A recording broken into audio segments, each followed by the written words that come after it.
Alrighty, this should pop up in a second, I believe. There we go. Awesome. G'day and welcome to Church Gaming. I'm Jay and welcome to Dream Daddy. I'm gonna just turn down my volume a bit there, always with the stream fails. So continuing on from last time. Last time we moved to a other side of town with our daughter Amanda. We met a lad called Brian and we tried to one-up him in a Pokemon style battle. Met an old high school friend called Craig, which was super buff. We met a guy called Matt at a cafe. And there was Hugo. I think it was Hugo was the teacher or something like that, English teacher. Oh, hey Foxy. Hey Foxy. Look at that camera. How's it going, mate? Alright, let's actually just kick this off. I'm gonna turn it down even more. This game is super loud. Continue game. Yes. Kakarot. Oh yeah, I named myself Kakarot as well. Oh, because we made ourselves look like Goku.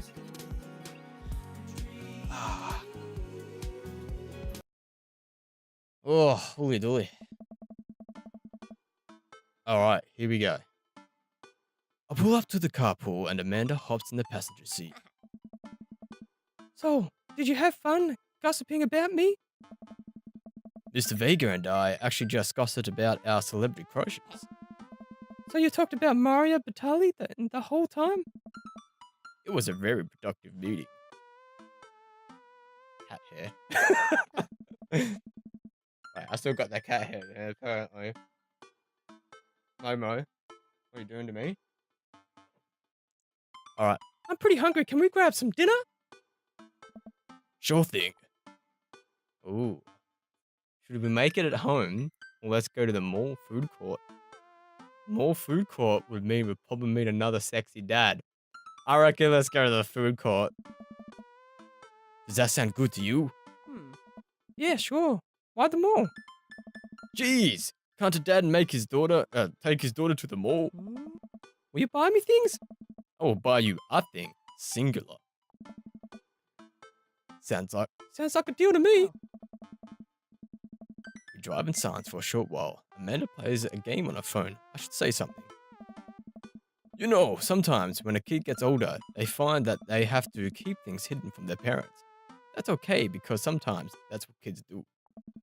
That's okay, but also sometimes it's good to have parents' perspective because, you know, maybe the parents have also dealt with similar situations. And maybe they're a little cooler than you. Give them some credit. Give them credit for.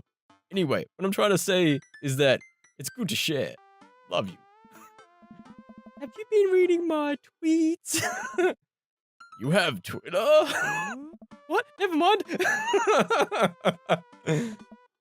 Look, sweetie, Mr. Vega said you haven't been participating in class and that you're not turning things in. Oh, I'm fine, Pops. Sonorities and all that. I thought you liked Mr. Vega's class. It's fine, he's fine. We pull up at a stoplight and I eye Amanda, she's still texting. I want you to know that you can talk to me about anything. Uh-huh. I can tell whatever it is. She doesn't want me knowing about it. That's frustrating. I heard Emma R is going to that fancy art school in California. That's exciting. Yep. Are you bummed that you guys aren't going to go to the same school? Yep. Meta keeps texting. She stifles a laugh. What's so funny? I don't think you'll get it. Okay.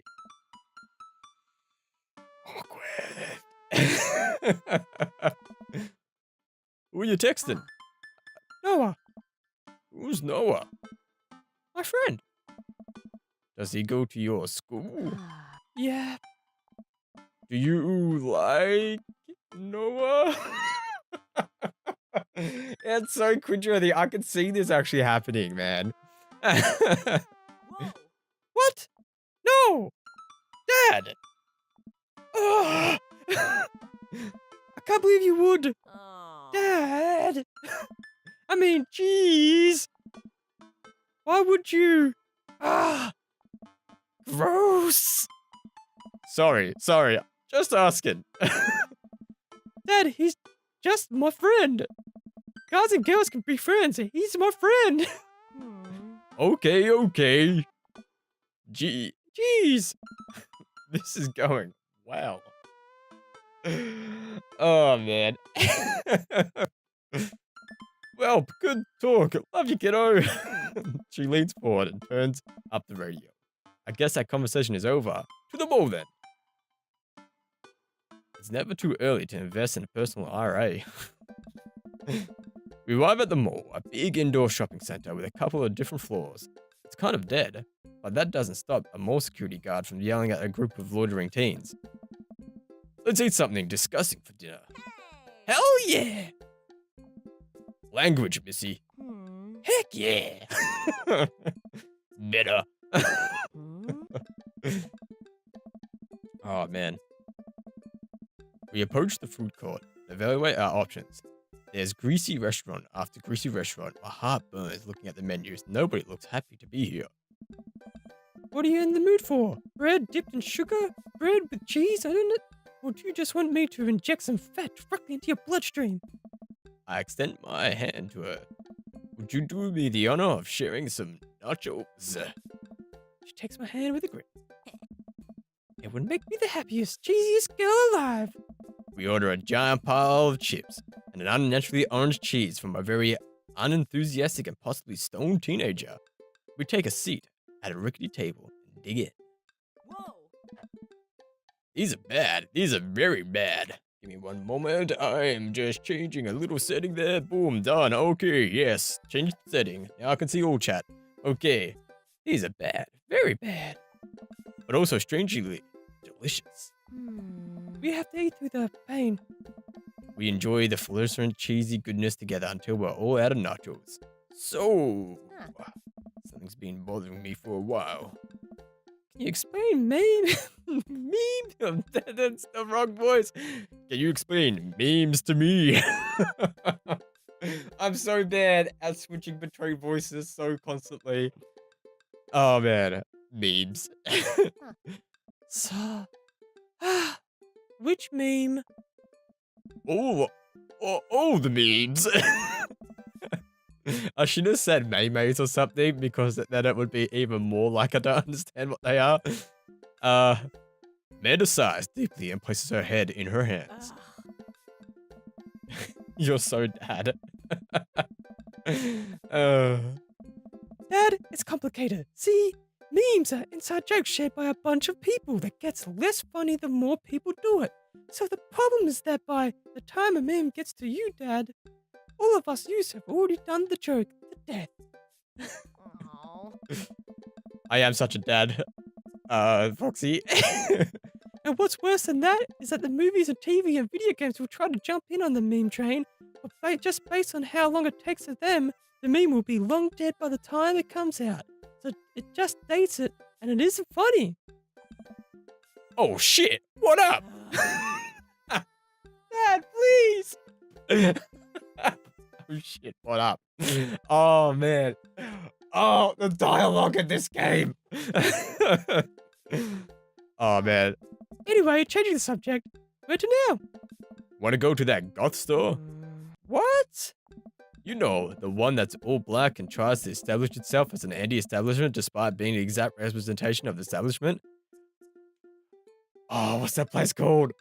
Foxy, help me out, man. You've got one in America. Oh my god. Hot Topic. Got there, man. Reference to Hot Topic. I got there. I don't know what store you're talking about. You know, the one where you can buy chain wallets that are basically an assault on what people fought so hard against in the punk and hardcore movements in the 70s and 80s. Dude, you gotta be more specific. The one you threw up in that one time. Oh, that one? Alright. Amanda runs into the store with me trailing behind her. She makes a beeline for the back. Yeah. There it is. You can still see the outline, kinda. I'm so proud. Speech. Amanda? Yeah. Speech. All right. I'll do it if you stop chanting.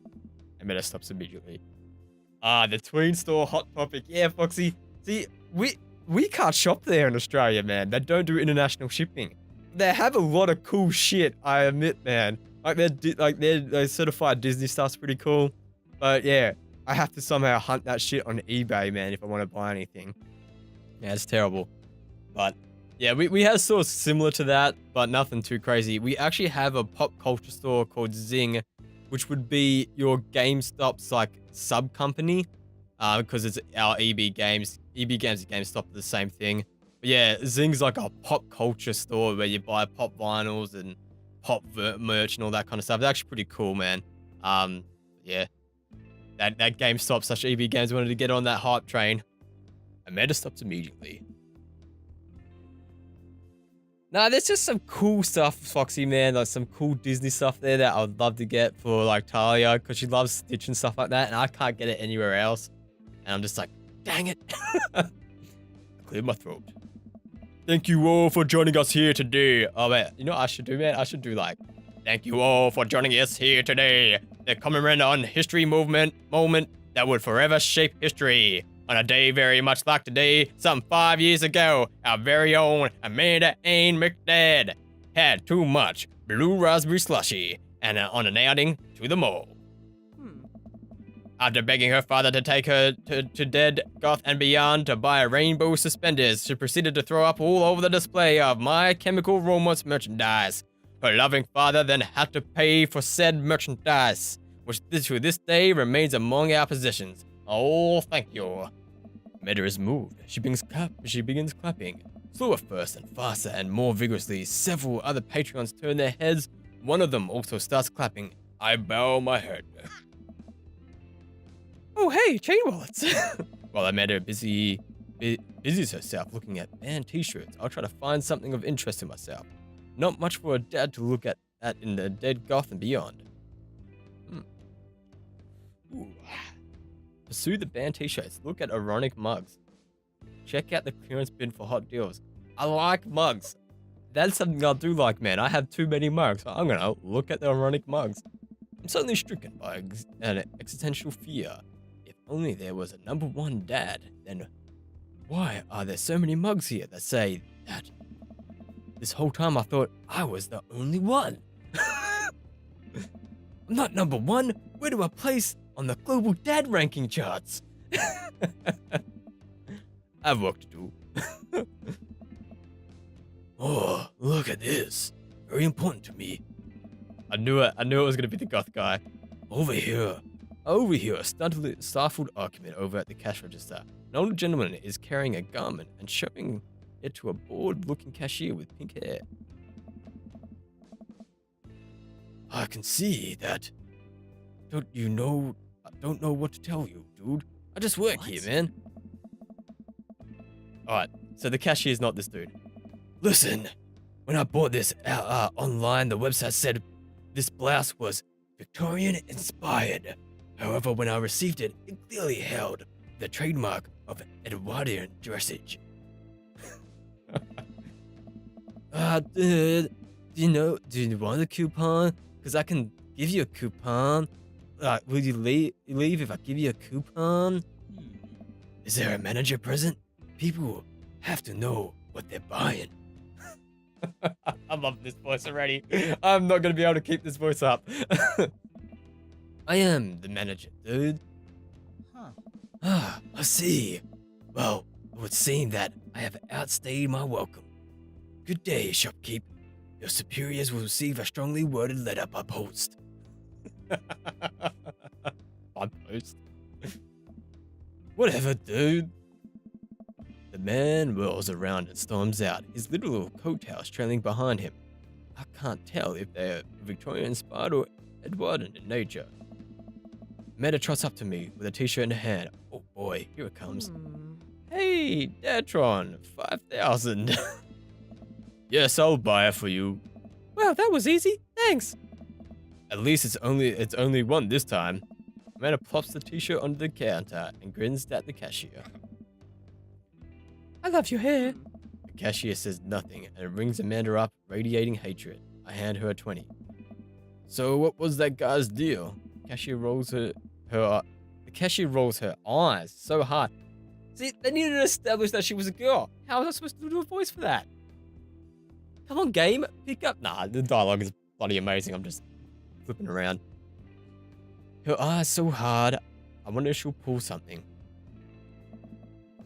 That's Damien. He's in here all the time. He's obsessed with Victorian fashion or whatever. She hands Amanda her bag, and it's clear the conversation is over. We make our way out the store and head home to get some rest. Okay, time for a drink.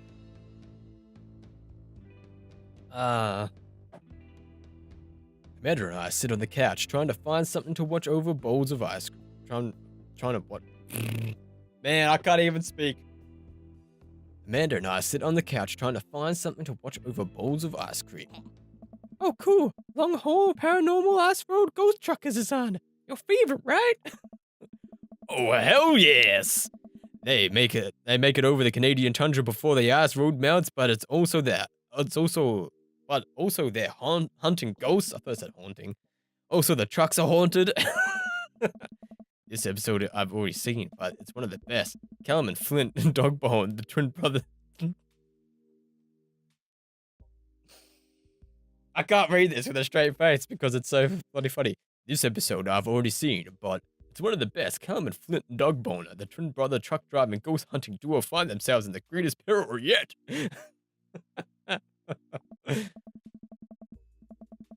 Oh man. Oh no! The ghost done it, got control of the truck. I can't steer on the damn ice roads. Let me use this EVP meter. Try to communicate with the spirits. Flint, we're about to die! I almost got it. If you listen carefully, it sounds like they're saying, "You're going to die." That's because we're about to die, you! This is odd. The episode ends and Amanda excuses herself to go and start arguments on the internet. I stay up a little bit longer, curious about the exploits of Callum and Flint, Dogbone, after their disastrous ice road accident. Afterward, I crawl into bed and get a good night's sleep. Oh, man. Oh, so dialogue heavy, man. So dialogue heavy. I keep trying to come up with new voices. Oh, man.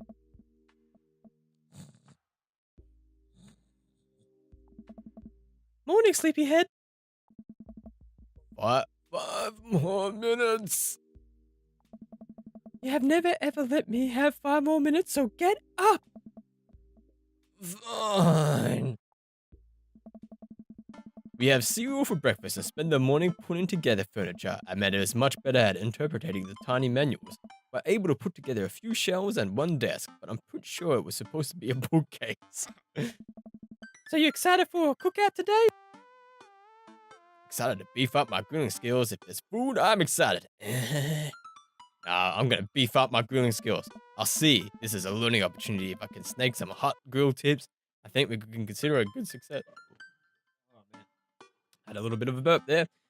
Okay, I think we can consider it a success. Don't you want to meet some of the people in the neighborhood? I'll probably end up standing uncomfortably in the corner with a plate of food. I hope that nobody talks to me. Dad, you're a beautiful work in progress. We will get that butterfly to emerge from that cocoon. The social butterfly.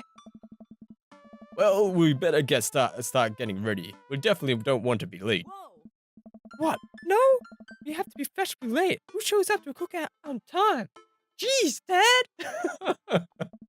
You know what? We're going early just because you said that. I head out the door, and Amanda reluctantly follows. We walk across the street to Joseph's house with a store-bought veggie plate. I'm a terrible cook if it doesn't involve a grill. I'm always fashionably on time. I'm a terrible of overestimating how much time it actually takes me to get to places, so I arrived like dead on, spot on time. A terrible quality. I guess we're not as early as we thought we were. Joseph's backyard is already packed with people. The smell of hot dogs wafts through the air. Small children run through the sprinkler and adults chat in small clusters. I set our veggie plate down onto the table next to the 2 other veggie plates. Oh. Hey, there's Joseph. I wave to get his attention. The moment he sees us, he jogs over, arms open wide. Oh, ho, ho, ho. Welcome. I'm so glad that you two are here. And you poor veggies. Let me introduce you to my family kids. Come over. Come on over here. This is Chris, my eldest. Oh, yeah. Children of the Corn. Oh, man. Hi. This is Christian and Christy. Yeah, twins. They stare creepily and say nothing. Then, of course, there's our youngest, Krish. Wait, where is Krish? Maybe Mary put him in his crib. Oh, and how could I forget my lovely wife, Mary? Jefferson pecks her on the cheeks, and she smiles. Ah, Mary, sweetheart, did you put Krish to bed? I'll have to go look for him. What? You'll have to... Joseph takes a moment and regains his composure. Mary, this is our new neighbor, Kakarot, and his daughter, Amanda. I shake your hand, but I have a glass of wine that I need to attend to. I love her. Nice to meet you, Mary. Charmed? Well, I have to go over there now. My wife has a wonderful sense of humor. But please, you two, enjoy the barbecue. All the guys are really excited to meet you. Here, let me introduce you around. This is Robert. He lives just across the way. Oh, this is this brooding guy. A haggard man nursing a glass of whiskey. This is me. I look exactly like this. Exactly like this. 100%.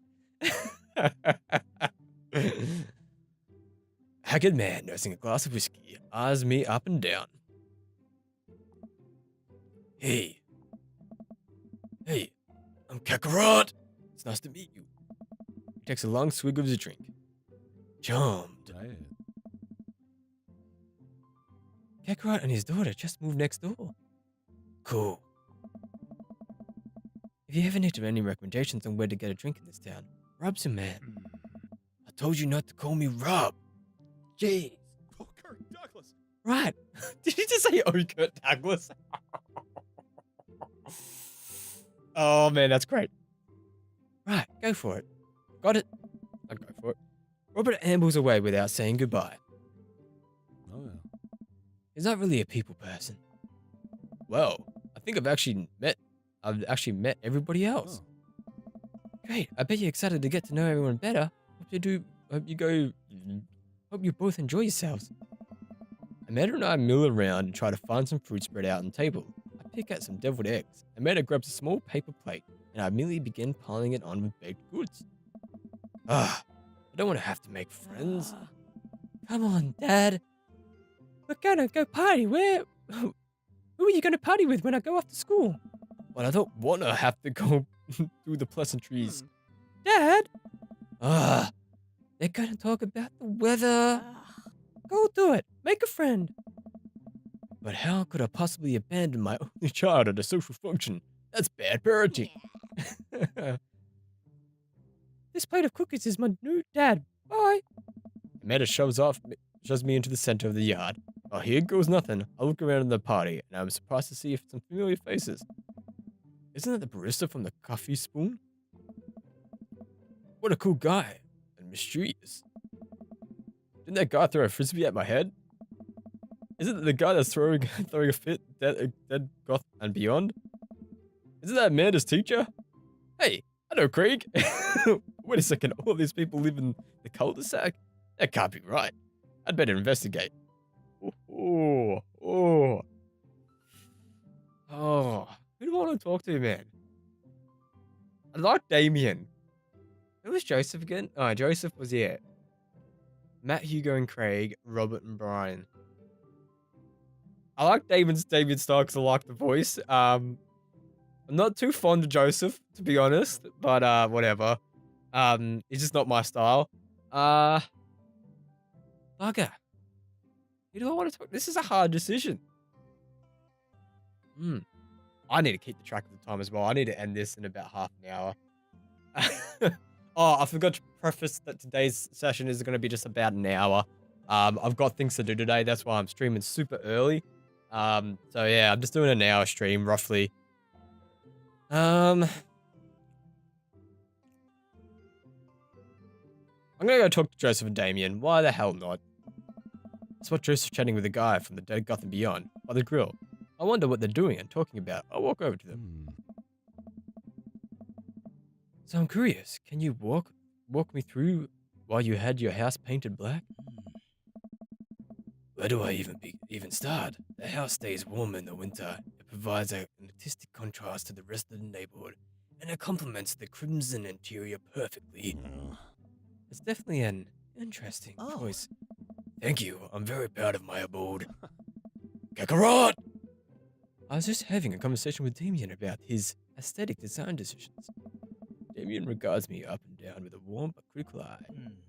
How do you do? I don't believe I've had the pleasure. I think I saw you in Dead Goth and Beyond the other day. Damien's face turns bright red. I must apologize for my behavior on that day.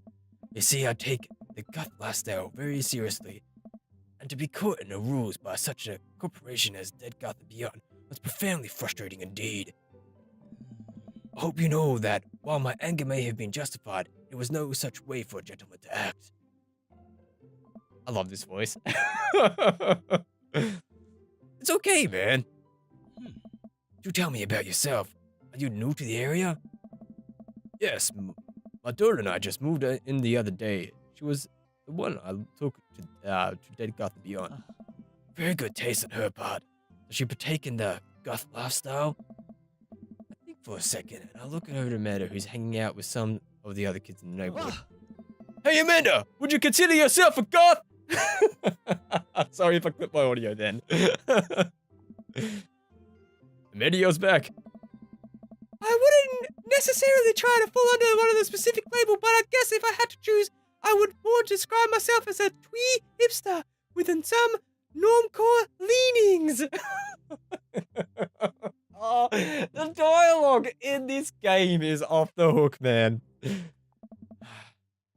Bats are cool, though. Pity. Are you enjoying yourself at the party so far? Oh, definitely. Thanks for putting me in this one. It's nice to be in a cul-de-sac where everyone's so friendly and welcoming. Amanda walks up to the conversation. I also like The Lost Boys a lot. Really good movies. Does that count as goth? That would, my dear. I don't believe I've had the pleasure of meeting Damien Bloodmarch at your service. Damien finishes the sentence with a flourish and a bow, producing a single rose and offering it to Amanda. Amanda blushes and returns the gesture with a curtsy. My, do you know how to treat a lady? Hello, Amanda. Seemingly out of nowhere, Joseph's twins appear. They're speaking in unison. I knew it. I bloody knew it, man. Children of the Corn. Hey! Won't you come play with us? Come play with us forever. Come play with us forever. That's the voice I should do. Guys, enough with the creepy twin shtick. We talked about this. Christian and Christy slowly back away. Where do you think they got that from? Mary pops into the conversation, wine in hand. Go for some wine about now, even though it's 9 a.m. in the morning. Who's not an alcoholic? Not me. I actually haven't had wine in ages, man. The last time I had one was nice Sauv de Blanc. Blanc? That's how you pronounce it. I'm not a wine guy, but I do enjoy wine. I am not profusely. This is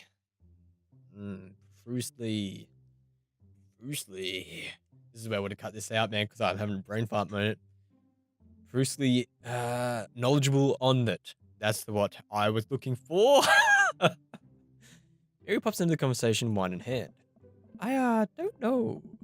Harry takes a long sip of the wine. I think I might have taped over the VeggieTales. Oh man. I think I might have taped over the VeggieTales VHS with the Shining. Who knows? She takes another sip of the wine. Oh. Where's Krish? Give it a rest, buddy. Ugh. Wasn't he with you? You had him a moment ago. There's probably stuffing in the dirt in his mouth. He'll be alright. Tyler's are pretty resilient. Mary tips her glass to me. Ah. Ate my first time to the rodeo. It's my fourth. Ugh. I've squeezed 4 little... Sweetheart, would you do me a favor and please find Krish? That would be great. Oh my god. I'm sure he's fine. Mary? Hmm. Okay, jeez. Mary finishes her wine and wanders off. Oh. Oh, it's this guy. Dad, can we go now? Listen, have I introduced you to Kakarot yet? Hey, it's that punk from Amanda's school. I remember you! Whatever. There's no way to speak for a young man to speak to his elders. Be polite. Lucian bows. Whatever. Lucian bows again. Mr. Christensen, may I have a veggie burger, sir? Come right up, bud. Are you vegetarian? Yep. Make that 2 veggie burgers. Did you know that some people in the Victorian era were vegetarians? They described carnivorous type people as blood labours. Oh. Yep. Dad? That's really interesting, Damien. Joseph turns to the grill. Just a hint of tattoo peeks out from underneath his sleeve. Can't believe I didn't notice that before. Looks like the bottom of an anchor. Whoa, is that a tattoo? Yep. I wasn't always a youth pastor, you know. That's so cool. Want to see mine? What? Wilson pulls up a rubber bracelet revealing a lopsided 666 in black ink. My buddy gave me a stick and a poke tattoo last week. I think it's healing up pretty good. Listen. We'll talk about this later. That's pretty cool. What's the significance of the tattoo? I don't know. I just thought it looked sick. Well, in my opinion, the only reason you need to get a tattoo is because you want one. Careful though, that number carries weight. Man, Joseph's way cooler youth pastor than I thought. Just figured youth pastors popped out of the womb with the Bible. I wonder what he did before preaching.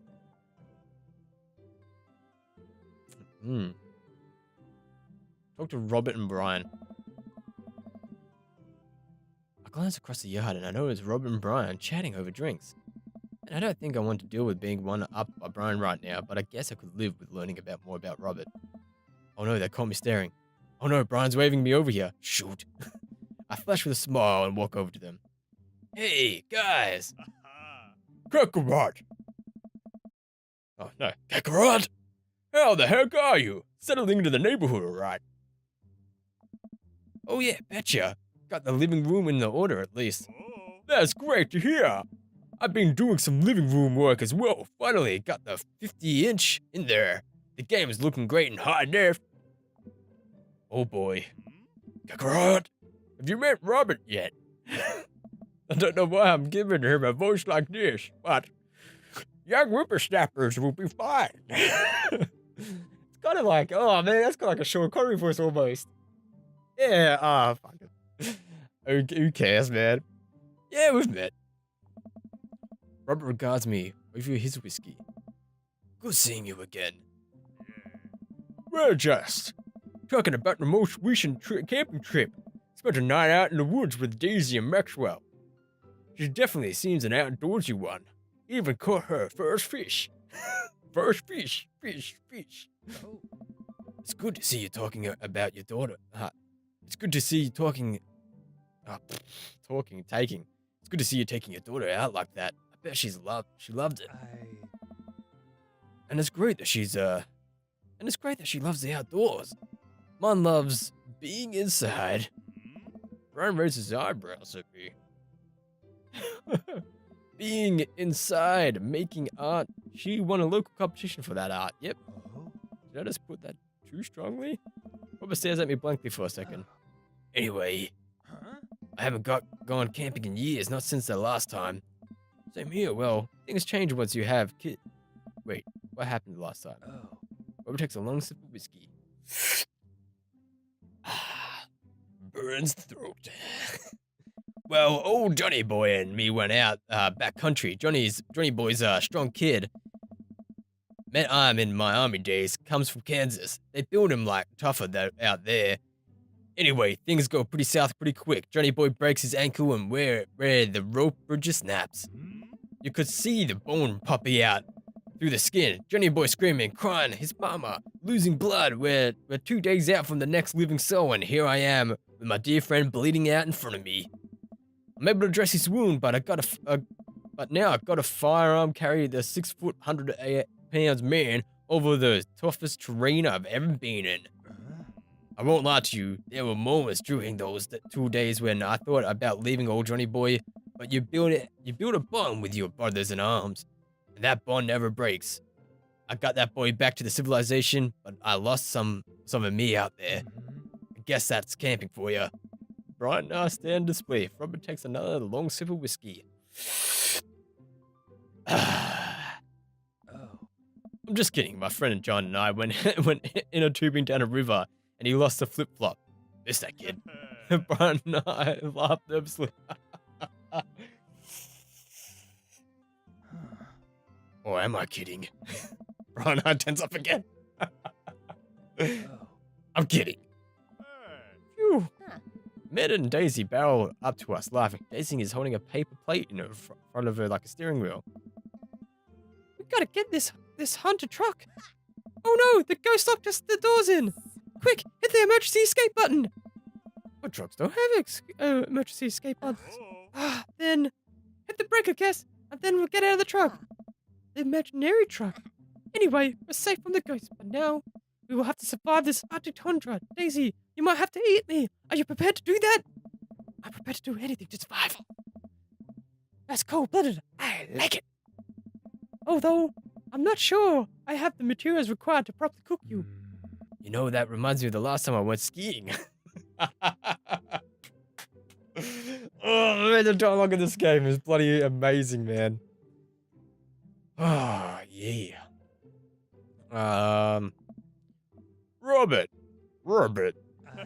wait a second. Are you guys playing? Long haul actual paranormal ghost truckers? Yeah. Man and I love that show. It's the best.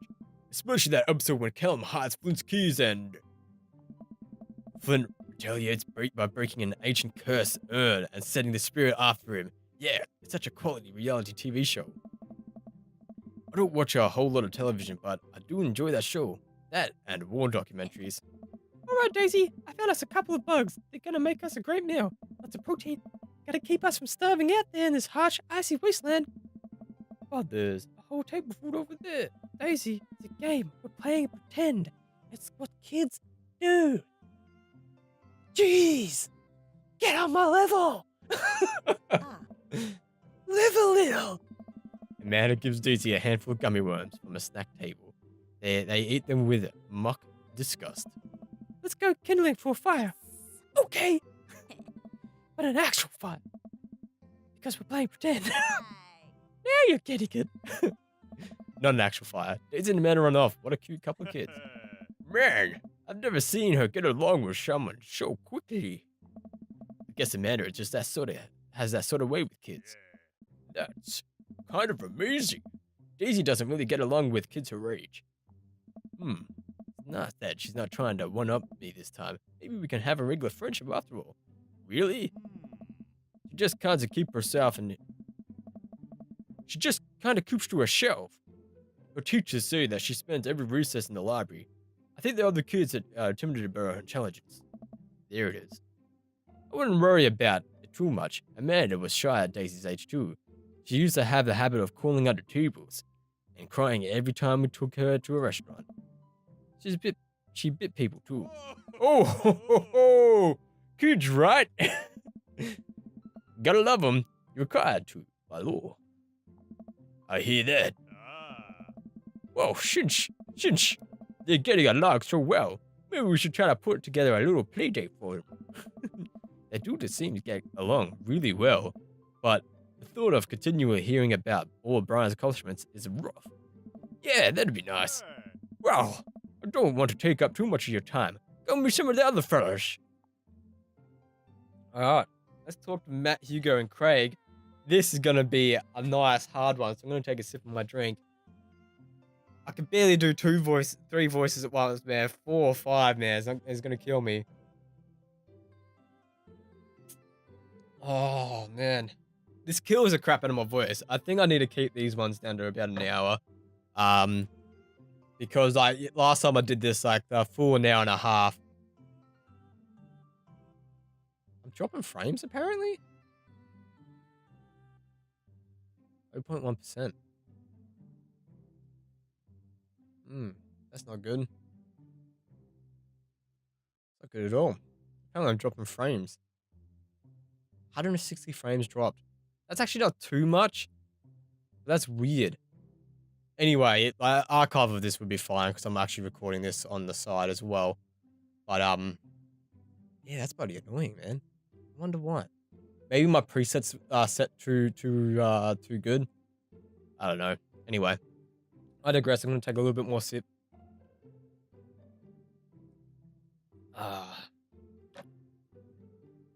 Oh man, yep. I reckon I'll go a little bit longer and then I'll end it. Yeah, I'm planning on ending it around about the hour. Just yeah, it's so many voices at once, dude. So many voices at once, and it's like I don't want it to be boring. If you get my drift, man, because like if I do that, it's just gonna be. I don't want to keep doing talk to Matt and Hugo and Craig and just keep speaking like this because this is entertaining. Not. All right, let's talk to Matt, Hugo, and Craig. Matt and Hugo seem to be embroiled in an intense discussion. Craig looks on, smiling politely. I'll walk over there and say hello. Now, Hugo was the teacher. Oh, well, I don't think it's fair to try to compare two art movements like that. Periods in art only exist because they are a unique byproduct of the social and political climate of the time and place. And try to take something like, say, the Rococo period, and compare it to the postmodernism in America, you're completely disregarding the context in which that work of art is created. And Hugo seemed to be busy talking that they don't notice me and Craig. Dude, I have no idea what's happening.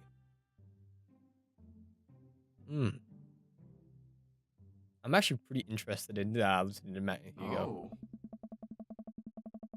That kind of comparison just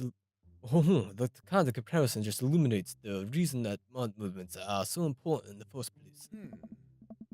You're not wrong, but I think there's no harm in comparing one work of art to another. You could definitely say one painting is better than the other if you're evaluating the technical skill from a purely formal standpoint. If I showed you my Matisse, and then something by the Dutch masters, which one would say shows more technical prowess? I'm so lost right now. Shoot a worried glance over to Craig, who returns. Oh, well, sure. You could say that the Dutch masters were technically more skilled, but I would argue that while the Dutch masters were better painters, Matisse had a better painting of all.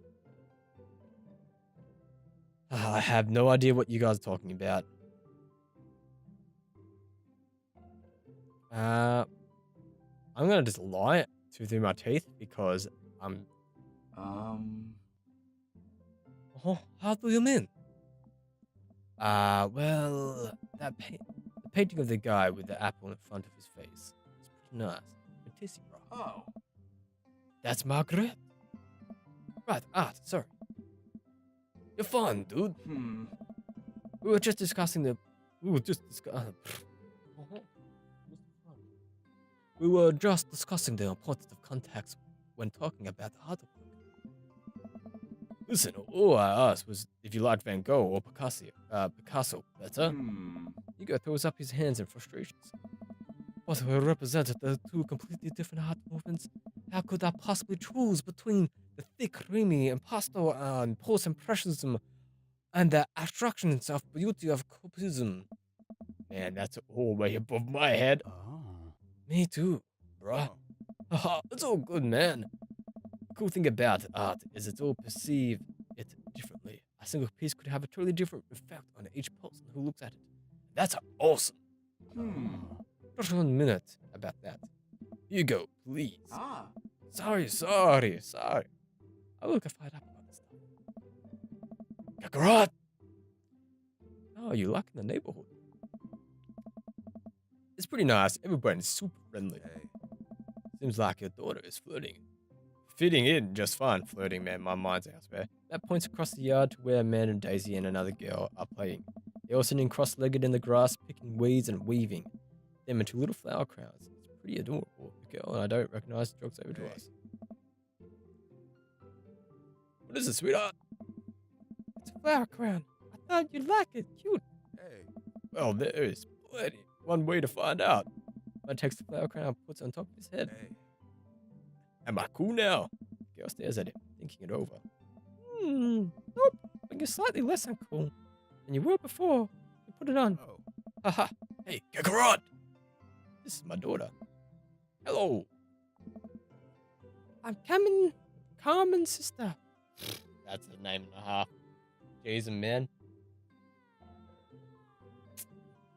Okay.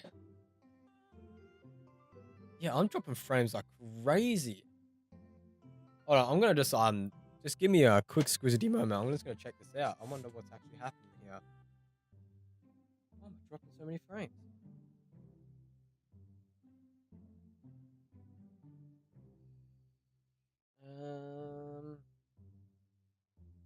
Man, I'm dropping my frames like crazy. It's so bloody weird. Just give me a moment. I'll check this out.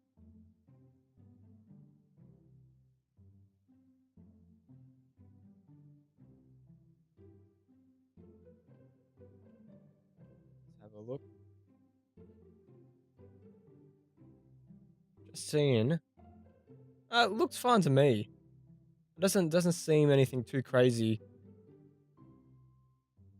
Alright. Anyway, there's not too long left in this thing anyway. Man, how bloody weird. I reckon it's probably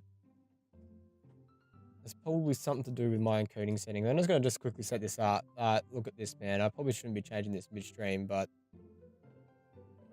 stream. It's video, no? Output. Oh, that's why my profile's on like crazy, man. Alright, I'm just gonna change this real quickly. Hopefully I can change this mid thing. My profile CPU preset was down one too far. I don't know if that will actually switch over, but yeah. Is that still open? Or did I close it? Yeah, I think that's all good. Alright, anyway. I'm coming, sister. Amanda comes over with Daisy in a tow. Dad, look, I'm making friends. Are you making friends? You better be making friends. Yeah, actually, Amanda. You remember the cool barista from the coffee shop? And my old college friend? And your teacher? Oh, hi, Miss Vega. Didn't realize we were neighbors. Oh. Yeah. Oh, gusto. Gonna get me over the jewel and Tom paper. Dad. Great seeing you. Amanda finger guns her way out of the conversation like a champ. Oh man, that's so many drop frames. I don't know why I'm dropping frames, man. That's bloody annoying. She learned the finger guns move from me. I'm very proud. Oh, she definitely seems like a charmer. Speaking of which, where did my son go? What? Hugo looks around the party. Eddie must spot him because his eyes go wide. Huh? I'm trying to give that guy a French accent, but it's totally not working. I'm just gonna give him something else. Ernest. No. That's a terrible voice. Ernest. Ernest. Hemingway. Vega. Are you smoking? Ernest is holding a lit cigarette. Nope. I see Ernest across the way. He casually takes a long drag of his cigarette and flicks it into the gutter. Unbelievable. Excuse me. Hugo marches over to Ernest and I turn my attention to Matt and Craig. Kids, right? Hey. Man, I do not envy Hugo. The last barbecue we had, Ernest tried to shove a sparkler down Joseph's pants. Nearly burned down halfway the yard. Bro, on the barbecue we had before that, he actually burned half the yard. And then he spread it onto my lawn and burned down half my yard too. No. Hugo walks back over to us, practically dragging Ernest behind him. Hey everybody, sorry about that. Kakarot! This is my son, Ernest. Hello. Ernest looks away, sulking, his hands in deep shoved in his pockets. Hugo nudges him impatiently. Hey. Nice to meet you too, Ernest. What grade are you in? No, sorry about that, Bert. Does it even matter? Hmm? Ernest! Okay, I'm in 8th grade. God, are you happy now? I'm sure you were just dying to know. Yeah, good for you. Can I go now? I'm tired of talking to your old dudes who blame my generation for failing the economy. Ouch. Ernest! Oh yeah, because I'm totally embarrassing you. Ernest puts his earbuds and storms off and into the corner. Well, that was certainly something. Seems nice. Hugo puts his head in his hands and sighs. Oh. I'm so sorry. He's having a really tough time. As much as I want to be a cool dad, I have to be the authoritarian dad, and he clearly resents me for it. Bro, I mean, like, I think as a dad and a cool teacher, that's about as authoritarian as you can get. Honestly, look, any of us, honestly, are any of us cool dads? Is it even possible to be cool dad? What? I'm cool? That's a cucumber. See, that right there, you can't say that. I don't know. Bro, my kids think I'm cool. But for how long, Craig? How long do you want? How do we get to be cool dads? Bro, I don't know. I think we just have to accept the fact that I think we just have to accept the fact that as dads, we've become the machine we once raged against and accept our fate to unironically wear socks and sandals. Your kids may think you're cool now, but the moment they hit puberty, you're doomed! Amanda's 18 and she still thinks I'm cool. I yell across the yard to my daughter, Amanda! I'm cool, right? Amanda just laughs, she keeps laughing. I see your point. As much as I wanted, I don't think it is as important to be as a cool dad as it is to be a good dad. We can all be best friends with our kids, it just doesn't work. I mean, look at me and Ernest. Our job as parents is to make sure that our kids turn out okay. Yeah, you're right, but I'd be nice to have it both ways. Even these guys talk about this makes me think of my relationship with my Amanda. We get along so well, but there might come a time when it won't be like that. Is college when that happens? Don't let us eat your time up, Kakarot. Go meet some of the people around the neighborhood. Without further ado, let us work some magic. Just closes his eyes, takes a deep breath, and gets to work with the greatest of ease. He sets his patties on the grill, flourishing as he flips the spatula in the air. It is easily some of the best grill work I've ever seen. You guys think that this is my first time in front of the grill? He's working fast now, effortlessly tossing cheese onto patties and perfectly grilling onions on that side. One after another, the dads take notice and crowd around Joseph to admire his masterful technique.